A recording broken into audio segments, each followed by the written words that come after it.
Pertengkaran antara adik kakak ini kita bilangnya sibling rivalry ya.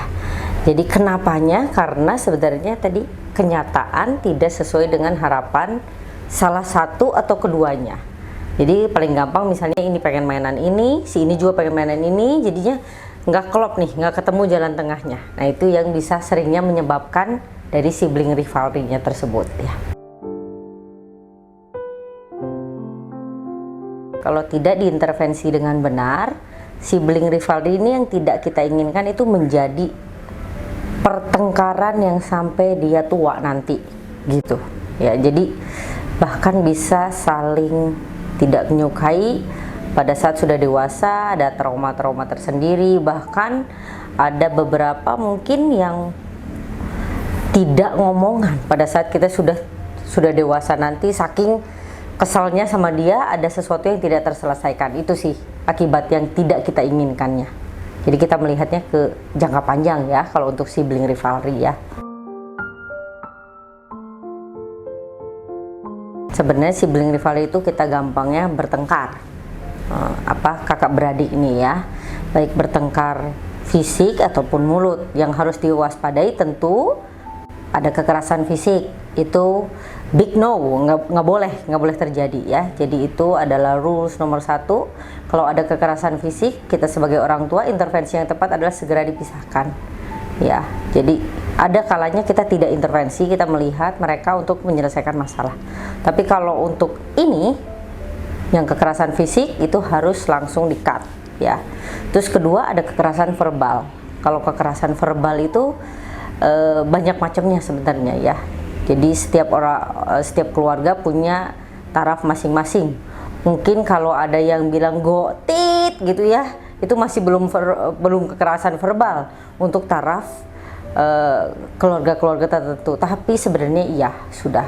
Ya, jadi kalau kita ngomong benci saja itu kita bilang kekerasan verbal tuh iya ada di situ. Cuman itu kan gimana kita juga membantu anak untuk mengelola emosi dan perasaannya gitu ya.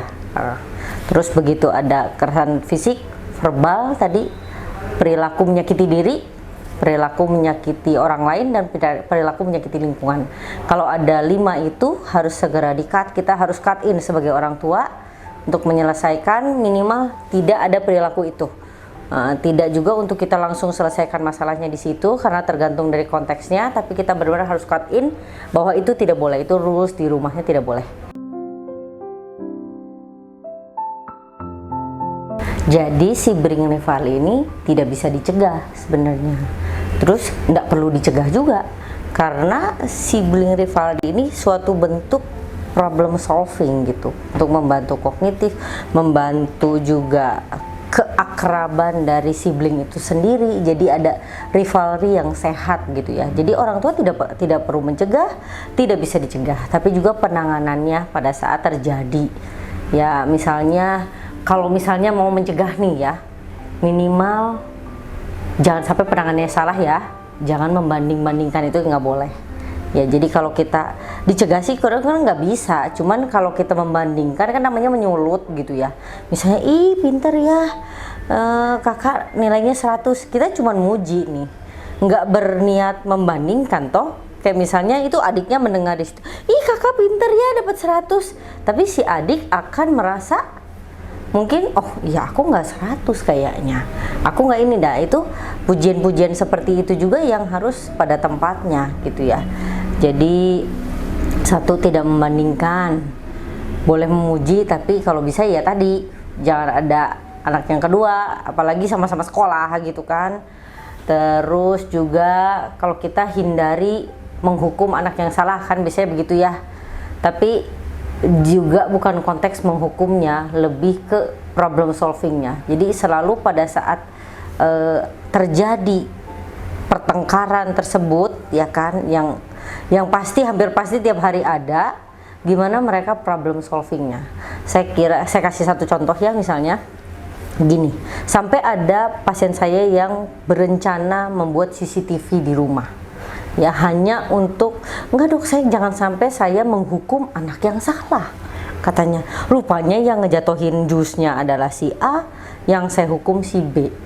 Nah sebenarnya nggak perlu pasang CCTV, seperti kita bilang konteks contohnya gini ya, jatuhlah jus ini, jebret, jatuh di ruang tamu, membasahi lantai. Kita nggak tahu yang mana yang terjadi, yang apa sebenarnya terjadi ini yang sampai bisa begitu.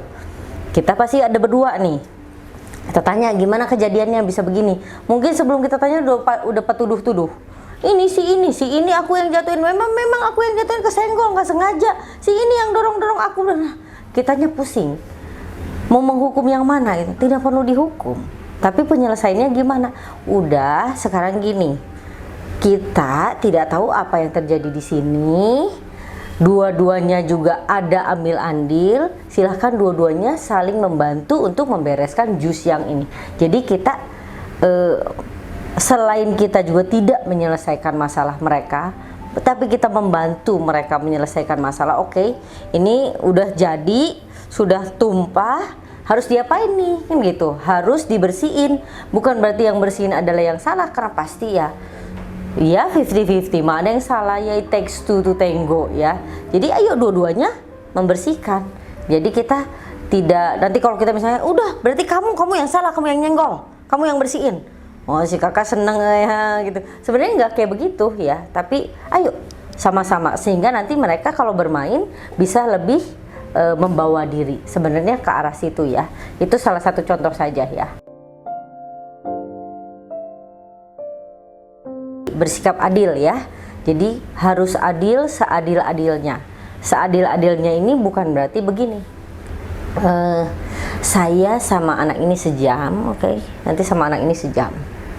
Nanti anak ini 2 sandwichnya, yang ini juga 2. Enggak, adil adalah adil sesuai kebutuhan. Jadi tidak saya anjurkan, misalnya si ini beli mainan ini juga harus beli mainan ini. Enggak begitu. Justru dari sejak awal, misalnya si kakak menerima kehadiran adik, harus tahu. Jadi ada yang gini, dok aduh pusing, saya setiap kali mau beliin bayi kan cepat beli baju, sedikit-dikit udah beli baju lagi, harus beli baju si kakaknya juga. Nah itu sebenarnya bukan perilaku yang adil seadil-adilnya, karena adil seadil-adilnya itu yang sesuai dengan kebutuhan.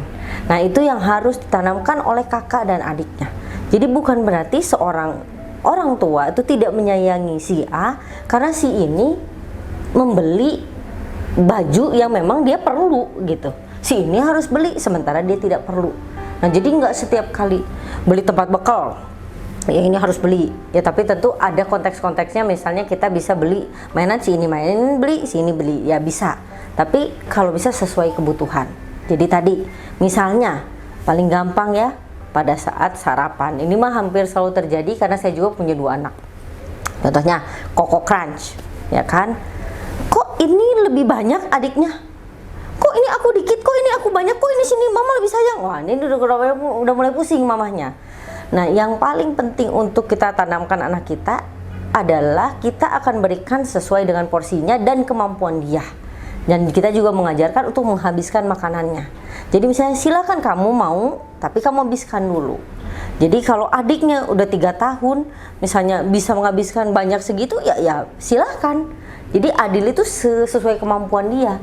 Jangan sampai si adik pengennya kok kakak banyak sih, kok Cici banyak sih, kok aku dikit sih. Lah dia masih kecil, nanti kalau dikasih banyak dia nggak bisa habis. Jadi benar-benar adil tuh sesuai kebutuhan.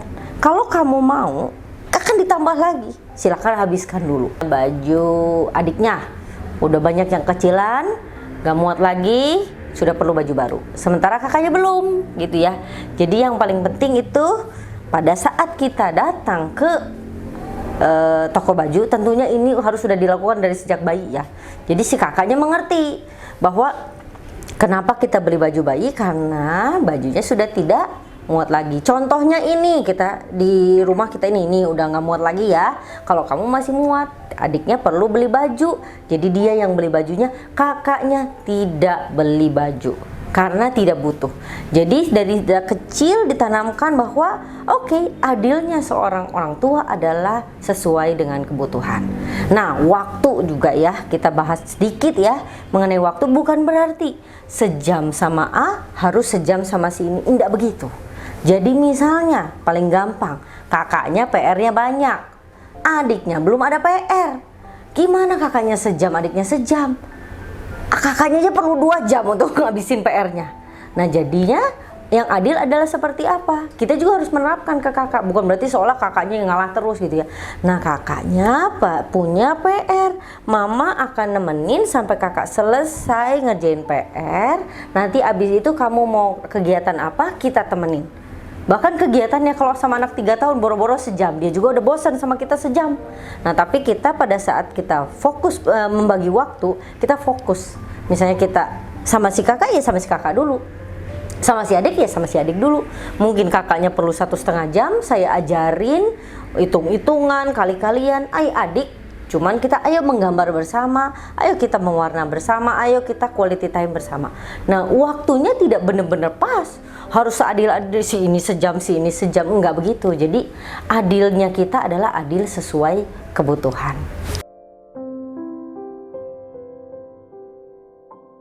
Lakukanlah apa yang kita senangi, senangilah apa yang kita lakukan, kan gitu. Jadi kalau kita memaksa seseorang atau anak kita sesuai dengan yang kita inginkan, tidak bisa, karena berarti kita tidak mengerjakan tugas pertama dan paling penting dari orang tua, yaitu mengembrace atau menerima nature seorang anak. Jadi nature itu anaknya, satu orang anak tuh punya keunikan masing-masing. Anak kembar aja bisa berbeda gitu kan, apalagi beda umur. Jadi setiap anak tadi yang udah ditanyakan, ada yang jago seni, ada yang jago matematika. Ya itu harus di-embrace dua-duanya, bahwa tidak perlu berkecil hati kalau misalnya yang seni ini nggak pintar matematika, yang ini nggak pintar seni. Ya harus diterima gitu. Dan kalau kita menerima keunikan anak-anak akan lebih mudah menerima keunikan mereka masing-masing. Jadi kalau kita misalnya kita ingin anak kita belajar menerima keunikan mereka sendiri, yang paling pertama adalah orang tuanya kudu menerima gitu. Orang tuanya mengapresiasi tentunya bahwa oh anak gua pintar seni, oh anak gue pintar matematika. Orang tuanya dulu yang harus beres gitu, baru anaknya bisa. Karena children see, children do. Sebenarnya gampang aja kalau untuk membantu anak apresiasi, dipuji gitu kan ya. Dipujinya bukan karena pinternya, tapi karena sudah berusahanya. Mau dimanapun talenta mereka, ya nggak bisa jadi apa-apa kalau nggak berusaha tuh. Ya tugasnya orang tua selain mengapresiasi berusaha, juga melatih mental mereka. Mental itu kan jatuh bangun ya artinya. Ya mental yang kuat berarti 1000 kali jatuh, 1001 kali bangun. Jadi mereka dilatih oleh orang tuanya untuk kalaupun gagal tetap berusaha. Dan tentunya kalau dilatih itu artinya orang tuanya juga kudu gitu. Jadi kudu mentalnya juga bagus. 1000 kali bangun, 1000 kali jatuh, 1001 kali bangun. Orang tuanya kalau nggak gitu, anaknya ngeliat si mama papa ngajarin gitu, tapi si mama suka mewek kalau misalnya ada masalah gitu, misalnya mencak-mencak kemana-mana, tidak ada penyelesaian, ya susah juga. Jadi kita juga pada saat kita punya anak, orang tua juga belajar. Jadi sama-sama belajar. Jadi kalau kita ngobrolin tentang ngurai emosi, kita juga harus belajar usia di rentang usia mana nih ya, karena beda-beda ya. Rentang usia toddler beda, rentang usia preschool beda, school age beda, adolescent beda, jadi remaja juga beda, semuanya beda ya kan. Tapi dari inti-intinya semuanya sama, yakni connect dan redirect ya kan. Itu selalu menjadi fokus kita, terutama connect-nya. Connect itu artinya kita bicara heart to heart sama anaknya gitu ya. Jadi kalau konteksnya sibling rivalry, berantem nih, kita anggap ada kekerasan yang tadi saya bilang ya, dilerai langsung sama ini ya, kamu ke kamar kamu situ, kamu ke kamar situ. Kalau ada kekerasan yang biasanya lama-lama ada juga yang ditonjok lah segala macem ya, jadi gitu. Nah nanti untuk yang mana duluan yang kita hampiri ini, kan ada dua nih, si A kah, si B kah yang ke kamarnya kita dulu. Itu insting kita, itu nanti akan terbuat sendiri ya, dan mungkin perlu waktu lebih lama untuk membahas itu saja ya, yang mana duluan. Tapi anggap kita ke yang A. Nah, kita gimana cara mengolah emosi? Karena kadang-kadang bisa berbeda. Satu usia sekolah, satu usia preschool. Nah, itu akan berbeda mereka menangani emosinya. Gimana kita caranya juga beda gitu ya. Nah, kalau misalnya kita nih anggap yang preschool duluan, sama sebenarnya gimana caranya mereka mengenali emosi. Kalau anak yang udah lebih gede kan udah lebih mengenali emosi, tapi yang paling penting itu kita juga menerima emosi mereka. Misalnya paling gampang, yang orang tua kadang suka takut ya, misalnya sebel pisan nih, pengen dibunuh. Nah gitu loh, itu tuh yang biasanya wah orang tuanya langsung marah. Kamu teh ya nggak boleh ngomong kayak gitu ya, masa bilang bunuh, kamu tuh sayang, harusnya kamu sayang sama adik, sama anak kakak kamu, kenapa kamu mau bunuh? Nah yang seperti itu sebenarnya itu tindakan kita begitu ada sesuatu yang sangat negatif menurut kita, mengerikan menurut kita, langsung redirect, langsung kita beresin di saat itu juga. Padahal pada saat itu si anak lagi kesel banget nih, boro-boro bisa dengerin kita ngomong. Nah yang paling penting adalah connect. Misalnya aku kesel banget, aku pengen bunuh dia gitu kan. Oh iya, kesel banget ya, saking keselnya pengen bunuh dia, gimana cara bunuhnya? Nah jadi kita ayo membantu dia untuk mengelola emosi gitu ya, menyalurkan emosinya. Nanti kalau dibunuh begini, jadi kita enggak lah, masa kamu berpikiran begitu? Loh, memang dia berpikiran begitu kok, gitu kan? Jadi kita harus menerima, bukan berarti kita aduh gawat anak saya psikopat pengen mau bunuh enggak kayak gitu. Kadang saking keselnya dia belum bisa mengungkapkan, wah pengen gitu, apalagi dia udah kenal YouTube segala macam, mungkin udah. Nah nanti redirectnya adalah tunggu dia sudah tenang. Jadi kita misalnya, ya kamu kesel pisan ya, keselnya kesel banget, gimana coba cerita. Kalau dia udah bisa cerita, iya pengen ini nih, oke, kamu pengen nyobek dia nih ada kertas, gimana caranya? Biarin dia untuk mengeluarkan emosinya gitu. Kadang pengen teriak, oke, teriak sama-sama, nggak apa-apa. Jadi nggak apa-apa dia menyalurkan emosinya. Terus baru setelah dia agak tenang, biasanya hanya dengan kita mendengarkan dia, kita kadang peluk dia gitu ya. Nanti ada sebenarnya connect ini juga perlu tempat tersendiri ya, jadi agak lama harusnya, nggak bisa langsung dalam satu waktu. Terus setelah connect baru kita redirect ya, begitu dia ini oke, aku tahu kamu lagi kesal banget gitu, tapi akhirnya kita pengennya kamu baikan lagi. Kita selalu mengarahkannya ke baikan lagi. Jadi konflik itu pasti ada, apalagi kakak beradik ya kan, udah deket, sama-sama deket, pasti ada konflik. Tapi kita tidak ingin di masa yang akan datang konflik tersebut sampai mereka tidak ngomongan, sampai ada yang rebut-rebutan harta lah segala macam. Itu banyak sekali yang seperti itu. Kita pengennya tetap solid sampai tua dan maut memisahkan, kan sama-sama saudara.